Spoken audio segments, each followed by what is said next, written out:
What up, my fellow YouTube nerds and fantasy football nerds? It's me here, Daniel, with Week 5 waiver wire pickups. I know it's Wednesday night and I'm a little bit late, but I do that on purpose because, man, I'm not trying to get away with my own hand, and I'm not trying to ruin my own leagues that I'm in, but dang, I still got to put these out because I love them so much.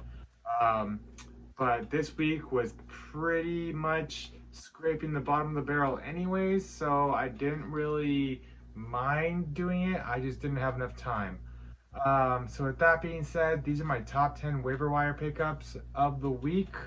I did all the research I could. I listened to as many experts as I could and looked up as many facts as I could for the first 4 weeks to kind of give you guys what I thought would be the best.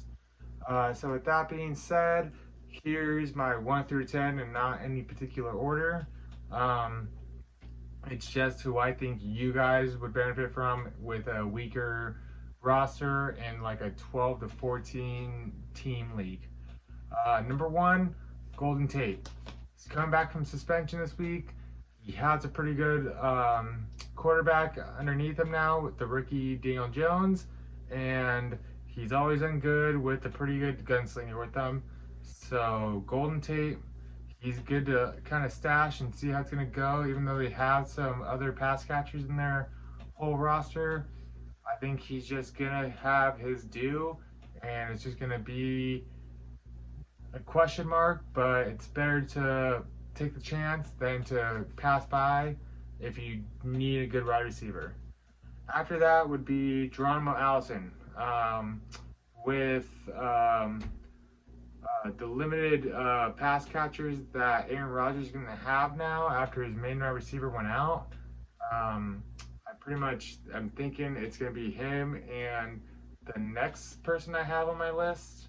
I'm going to get to that one later, but for right now, I think Geronimo Allison's kind of going to be the main man that he's going to be looking at.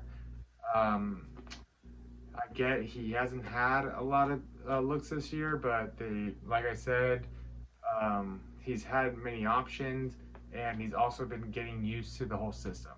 So you got to kind of take the good with the bad, and you got to take that chance as well. Number 3 is going to be the next option. I think would be just as good to pick up. I mean, it's pretty much a 1A, 1B kind of system in that waiver wire priority with him. I think go either way. Last week, he really did pick up all the catches after Adams went out, but you never know. They could just start to implement something totally different with Allison. But really, I think this guy, Jimmy Graham, the tight end for Green Bay, I think he's actually going to start to see a lot more looks because he really kind of deserves it. He's pretty sure-handed, and he knows what he's doing, and he runs really good routes for Aaron Rodgers. So with that, I think any of those two guys for Green Bay are really going to be really good guys to pick up. You probably might have to stash for a week, but you never know. They could just start destroying it, but that's why I'm saying you don't know. When I don't know, I don't play. That's my rule of thumb.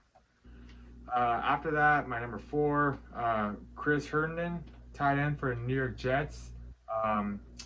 With their quarterback coming back from mono, I know it's pretty funny to say. I mean, it's weird. I don't think I've ever heard of any player in NFL getting mono, but the first. But I also heard it's pretty hard on your health. So I don't blame him for being out that long. But Chris Herndon's coming back from suspension as well. He's not coming back for another week, but as tight end's been going all year, you're pretty much probably scraping the bottom of the barrel if you don't have like a top 5, top 6 tight end. And if you don't have that guy, then you're probably looking for someone to maybe come into your lineup and start crushing it for you. If you're in a 1-3 league, a 0 or an 0-4 league, you might really be looking for someone. So Chris Herndon, he could kind of step it up for you and get you those 8-10 points in a half PPR every week, which is what you're looking for in tight end. You might have to drop someone good, but he'll be someone better, I feel like. After that would be a wide receiver for a team I don't like, but it's for a offense that's been pretty good, and you might have to plug and play him sometimes, and you might not feel great about it, but he'll get you those points. It's Cortland Sutton. He's the number 2 receiver in Denver, going with Joe Flacco. I mean, that's a pretty weird pair up, but I mean, really, I don't mind it. I mean, I'm 1-3 in both my leagues. I mean, I'm not going to pick him up personally. It's not on me to do, but I feel like my teams are good on receiver, so that's a whole different story. But with if you are solid at quarterback, if you're solid at running back, and for some reason you're not winning, and it's kind of because your receivers are just kind of been lackluster, maybe pick this guy up and maybe see how he does for a couple weeks, and throw him in, and he could really start killing it for you. Don't know. That's why they're waiver wires. I mean, that's why he's probably. I mean, he's only owning like 40% of leagues. It makes sense. He's not a sure thing. He's not Emmanuel Sanders. He's not a Cooper Cup. He's not those guys, but he is definitely someone to kind of monitor. Um, the next one would be my first quarterback, and I think that's my only. Oh no, it's my one of 2 quarterbacks of the week. And he's one of my favorites, I think, of the whole year, and one of the biggest surprises. Jacoby Brissett of Indianapolis, man. I'm pretty shocked he's doing so good with the offense he has, with the players he has, with the surprise that he had at the beginning of the year. He didn't even know he was going to start, and now he is a top 10 quarterback, and he's only owned in like 60% of leagues. Ridiculous, and he's only starting in like 20% leagues. It's even crazier. I mean, I get it. He doesn't have a great tight ends. He doesn't have the great wide receivers besides T.Y. Hilton, and T.Y. Hilton's been hurt. And he has a good running back. He doesn't have a great running back. He has a good running back. Because I say that because it's with precaution.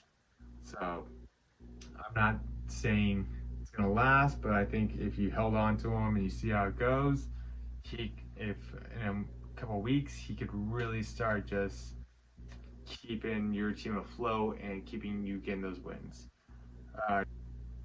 So another guy I would say that's kind of a big surprise, not a great surprise, but pretty much I would say random surprise for everyone because he did pretty lackluster the first 2 weeks, but now he's really stepped it up.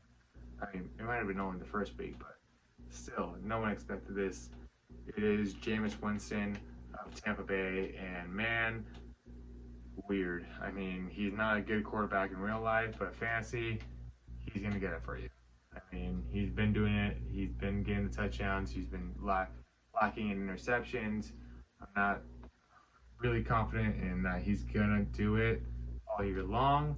I mean, I'm not going to pick him up personally because I don't need quarterbacks, but still,